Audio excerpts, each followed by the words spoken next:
পাকিস্তানের মাটিতে প্রথমবার টেস্ট জয়ের সঙ্গে 2-0 ব্যবধানে সিরিজও জিতে এসেছে বাংলাদেশ ক্রিকেট দল।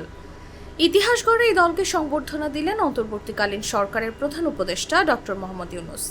বৃহস্পতিবার প্রধান উপদেষ্টার তেজগাঁও কার্যালয়ে সাক্ষাৎ করে বাংলাদেশ ক্রিকেট দল।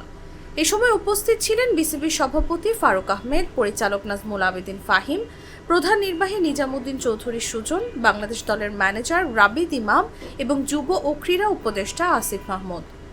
বিজয়ী ক্রিকেটারদের উদ্দেশ্যে প্রধান উপদেষ্টা বলেন, আমি জয়ের পর অধিনায়কের সঙ্গে কথা বলেছিলাম, কিন্তু আমি ব্যক্তিগতভাবে আপনাদের সবার সঙ্গে দেখা করার এবং জাতির পক্ষ থেকে আপনাদের অভিনন্দন জানাতে অধীর আগ্রহে অপেক্ষা করছিলাম। একটি জাতিকে একত্রিত করার জন্য খেলাধুলার শক্তির কথা স্মরণ করিয়ে দেন তিনি এবং প্যারিস অলিম্পিকে তার সাম্প্রতিক ব্যস্ততার কথা উল্লেখ করেন, যেখানে তিনি একজন উপদেষ্টা এবং শুভেচ্ছা দূত হিসেবে কাজ করেছিলেন।